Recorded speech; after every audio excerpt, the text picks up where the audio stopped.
everyone, welcome to my session on risk management. Today I shall talk about three important things that are related to the risk management subject.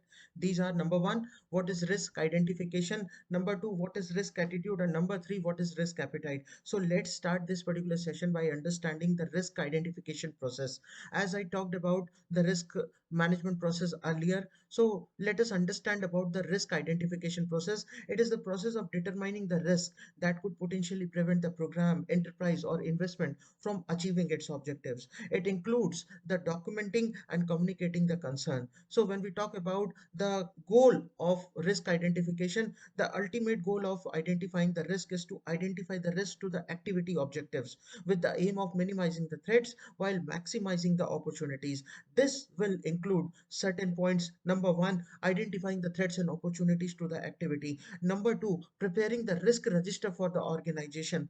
And number three, preparing the key performance indicators and the early warning indicators. Number four is understanding the stakeholders' view of the risk. So when we talk about risk identification, risks are generally identified through various techniques like brainstorming, document reviews, interview, Delphi techniques, and the SWOT analysis.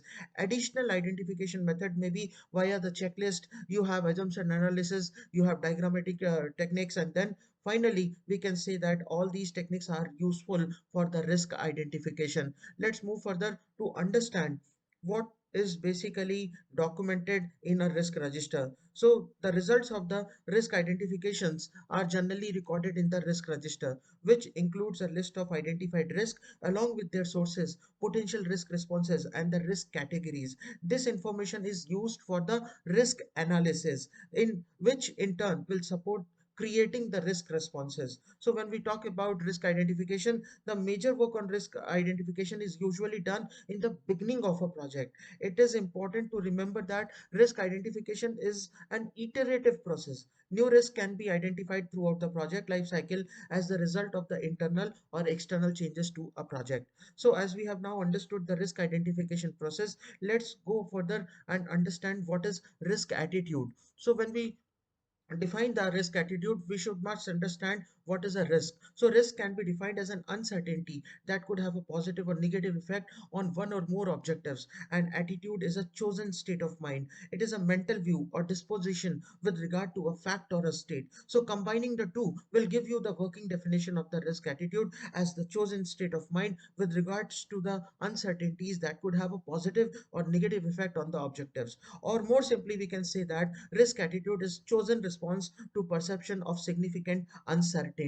So when we talk about risk attitude, there are certain important points with respect to it. Please understand that risk attitude has an important role in risk management, and any error which will occur in risk attitude can influence the effectiveness of your risk management and ultimately the success of your project. So this is very important. The second important point under risk attitude is the risk management plan depends on your organization and stakeholder risk tolerance or the attitude, which is to what extent your stakeholders are willing to take the risk. So you must first identify and measure the risk attitude of your stakeholders in order to develop a risk management plan and subsequently prioritize and rank them. So if an organization does not take the risk, it may slow down its growth and even limit the improvement. Taking risk can help the organization grow the business and increase the creativity and the innovation. Finally, I can say that understanding the risk attitude of stakeholders keep you well informed about the stakeholders' risk appetite, the risk tolerance, and the risk threshold. Failing to properly understand your stakeholders' risk attitude will affect your risk ranking, which is an enterprise environmental factor that changes as the project progresses. So you have to keep tabs on your stakeholders for any change in the risk attitude.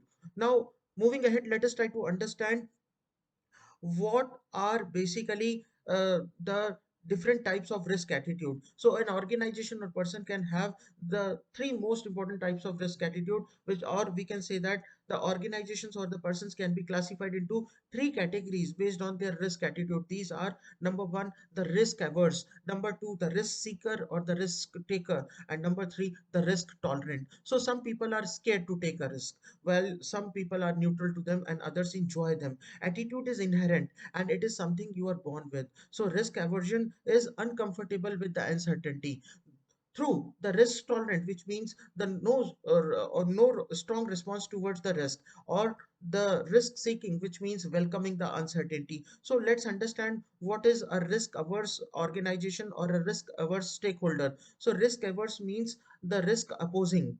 So a risk averse person or organization is not comfortable with the risk. They have a low tolerance for the risk and see these events as more significant than they actually are. These cautious people try to avoid the risk unless the reward is high enough to outweigh their aversion. So if your stakeholders are risk averse, you will identify many risks. The second category is the risk seeker or the risk taker based on the risk attitude. So risk seeker means risk loving. These people have a higher tolerance for the risk and underestimate their severity. A risk seeking or risk taking person or organization often sees the risk as an opportunity they enjoy and find it challenging to deal with the risk. However, this excessive optimism may sometimes lead to the losses. Then, if your stakeholders are risk seekers, you will identify fewer risk in the risk identification process. The third category of the organizations or the individuals based on their attitude, it is the risk tolerant category. So tolerant means forbearing. So these people or organizations are comfortable with ignoring the risk. They prefer to remain unconscious to the risk until they become an issue. So the risk attitude help you to prioritize and rank the risk. You will get a smaller number of low priority risk if your stakeholders are risk seeking or risk tolerant. However, if the stakeholders are risk averse, then you will get a lot of high priority risk. It is your responsibility to create a fine balance between these two extremes and operate from the risk neutral position.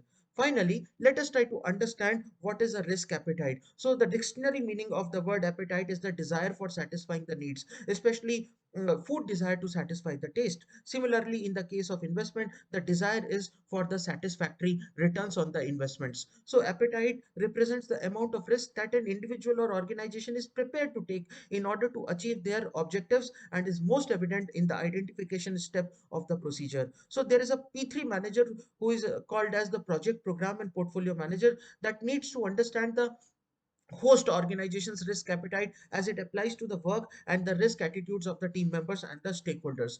During this identification process, functions such as solutions development will be heavily influenced by the stakeholders' risk appetite. Some ways of meeting requirements may be delivered quickly or produce high returns, but also involve high level of risk.